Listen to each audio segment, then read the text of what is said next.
In the Jewish community, in the Jewish calendar, February is a time to highlight inclusion, a time when we focus on the work of JDAIM, Jewish Disability Awareness, Acceptance, and Inclusion Month. And we're grateful for the work of the Jewish Family and Children Service and our own Stacy Spencer for organizing programs throughout the Jewish community during this month. Here at Bethel, we are in our own way continuing to work on issues of accessibility and inclusion. You might have noticed outside the main sanctuary that we revamped our Shabbat book cart so that one side continues to have books on Torah and Tefillah and prayer and on Torah study, but the other side now has large print Sidurim and Braille Sidurim and hearing devices, transliteration guides, and more. And as we make an accounting of our building, preparing for our 100th anniversary and our centennial campaign, it's lost on no one that this Bima is one place in which our building remains inaccessible. Of course, inclusion is not just about architecture and font size. It's about programs, but also about resources and about the efforts and attitude that each one of us makes to become more aware and accepting. It's about each of us feeling that unless everyone is included, that we are incomplete. A message that, as we will hear from our speaker, comes directly from our Parsha. Sadie Tollman, I think, told me that she never really had a bat mitzvah, so we might consider this morning her bat mitzvah speech. But beyond that joy, we are delighted to have her and her daughter Nancy in our community and to welcome her father with us this morning as well. You can read in the Hakol about Sadie, the work that she does for her school district and for our entire state. And we're grateful this morning that she comes forward to share with us her personal and her professional experiences as she shares with us words of Torah.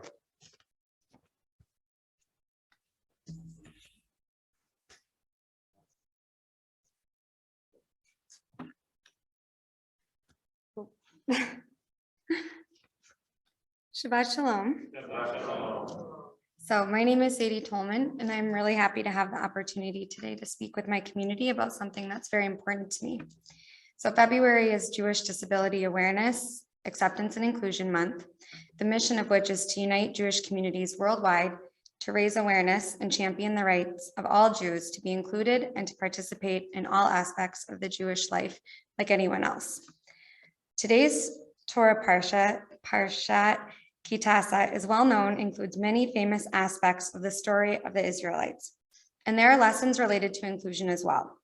The lessons we can learn about inclusion can be summed up as the value of having integrity. Having integrity means doing what you know is right, even when it is difficult, and doing this simply because it is right, not as a means to receive recognition or avoid consequences. Returning a wallet full of cash to its owner when you could have really used the money yourself. Showing up on time for work when you know your boss isn't there to check. Telling the truth when you know you could easily tell a white lie to avoid getting in trouble. And prioritizing inclusion for all people in our Jewish spaces. These are all examples of doing the right thing and acts of integrity. The Torah explains that inclusion is the right thing to do many times and in many ways. One example is illustrated by the unusual census process of a half shekel tax that we learn about in this week's reading. This unusual method teaches us that while each individual must be counted, we are also more than the sum of our parts, and that our community is not whole unless each and every person is considered and counted. Making sure that we are all able to participate in our community is an important way to demonstrate that each and every person has been considered and counted. We don't design our spaces or programs to fit most. We design them to fit all and continually strive to broaden our definition of all to truly include the needs of every person in our community. Just as we don't say to Jewish families with young children, sorry, but childcare is too difficult to arrange for shul, so services will only be for people over the age of 18. We also don't say ramps are too expensive to build and take up too much space, so only people who can use the stairs will be able to access all levels of Bethel. And if a member of our community has a need we have not yet created a plan to meet, similarly, we would not turn them away. We would act with integrity to create and implement a solution. If there is a need for a space or a program in our Jewish community, there is a need to make sure that any member of our community has access to it. The importance of inclusion and the value added by all individuals is emphasized again in this week's reading when God gives Moses instruction for building the tabernacle.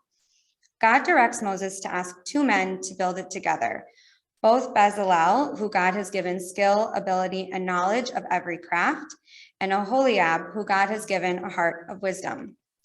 Although Bezalel has a great deal of skill and brilliance in construction, and Oholiab has wisdom in his heart, both gifts from God, only when they work together are they able to accomplish what neither could do on his own. Here again, God is showing us that the value each and every person brings to the community through their unique gifts and talents is more when they are put together than the sum of our individual parts. Not only does each individual benefit from being included fully in our community, the community benefits as well. Oholiab did not have a great deal of skill or brilliance related to the construction process, and yet the community benefited greatly from his participation in building the tabernacle. Conversely, when an individual is excluded, not only does that individual lose something, their exclusion also has a cost to the community. If Moses or Bezalel had rejected Oholiab's help, the cost to the community would have been huge, as they would have lost their place to worship. So we see that the Torah teaches us that including all Jewish people in all aspects of Jewish life is the right thing to do. But knowing the right thing to do is not enough on its own.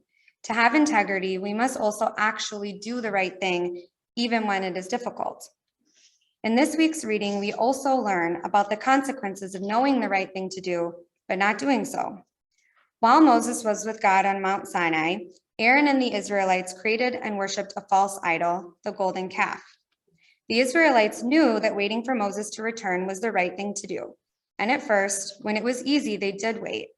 But waiting became increasingly difficult, and after 40 days and 40 nights, the anguish of waiting became too much. In order to release the pressure and discomfort of doing the right thing, they created the golden calf to worship because this was easier than waiting. As Jewish individuals and organizations, we have to make sure we do not make the same mistake. Creating a community that is authentically accessible and inclusive demands that we do the challenging work to recognize and remove the barriers that may prevent people with disabilities from fully participating in our community. Moving beyond performative words into authentic inclusive practices is not easy. Physical modifications for spaces can be expensive. Providing multiple points of access takes careful planning and specialized expertise. Hiring additional staff to support people who need additional physical support or supervision for safety is challenging.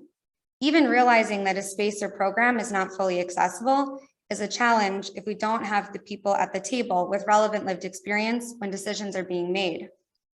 So we know what the right thing is to do, but who will hold us accountable to actually do the work to be inclusive when these difficulties arise?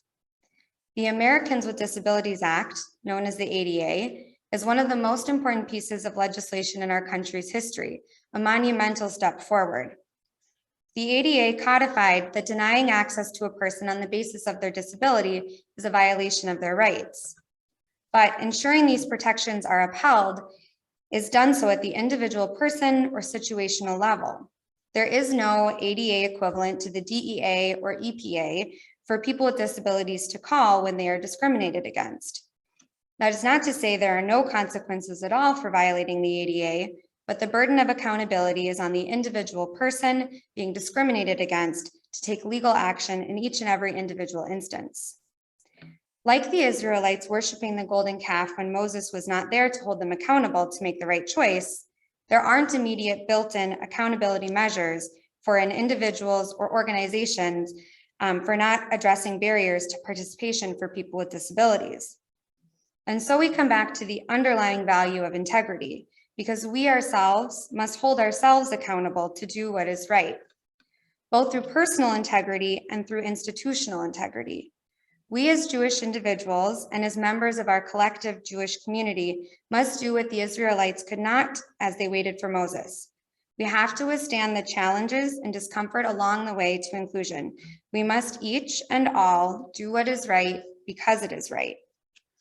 I know personally how difficult effective inclusion can be to create and maintain. I also know personally the negative impact a lack of inclusion has, both on the individuals denied access and for the organizations who deny themselves the opportunity to engage with incredible people who happen to have disabilities.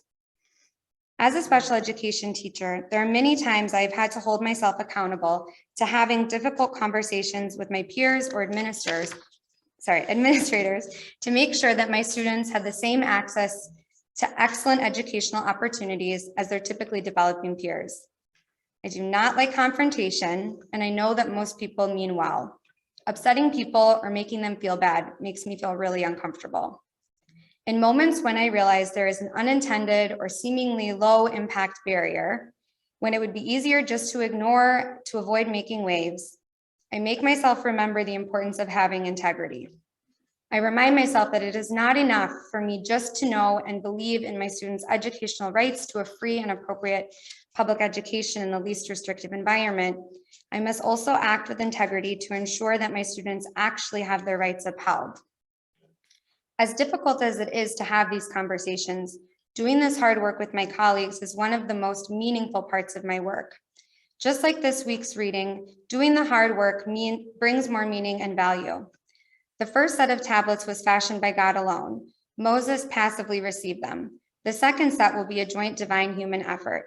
The second set was written with a greater knowledge of human weakness at the hand of an imperfect human being rather than by a perfect deity.